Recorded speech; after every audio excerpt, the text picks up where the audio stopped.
Всем большой привет, друзья! Вы на канале Вкуснотайм. Сегодня я хочу поделиться с вами рецептом очень вкусного салата с крабовыми палочками, который называется Красное море.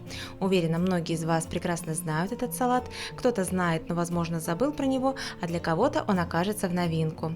Готовится этот салат очень просто и быстро, ничего отваривать, жарить для него не нужно.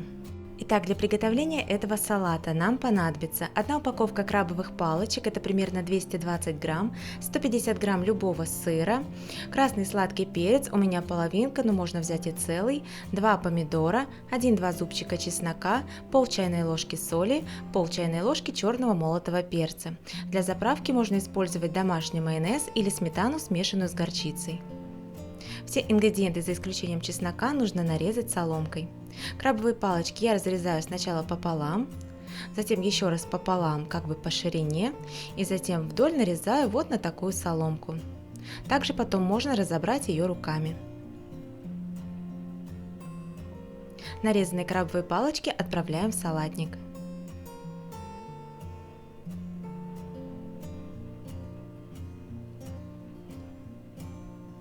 Сыр я нарезаю сначала вот на такие пластинки,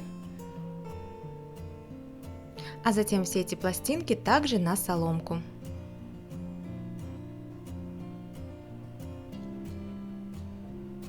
Стараюсь, чтобы все соломки были примерно одной длины.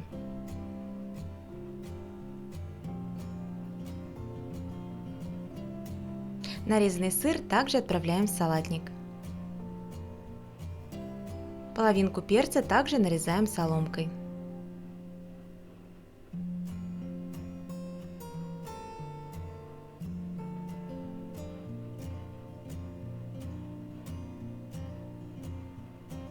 Помидоры я сначала разрезаю пополам и ложкой убираю из них мякоть, чтобы не было лишней жидкости в салате.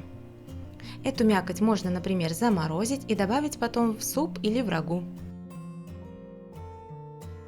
Вырезаем у помидоров плодоножки и также вот так нарезаем соломкой.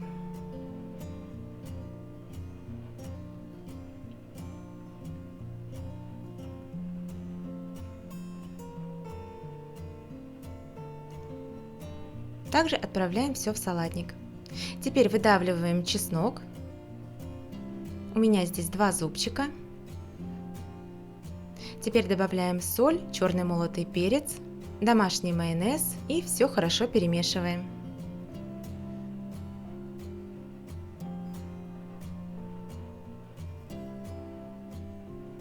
Вот и все, наш салат готов, его можно сразу подавать.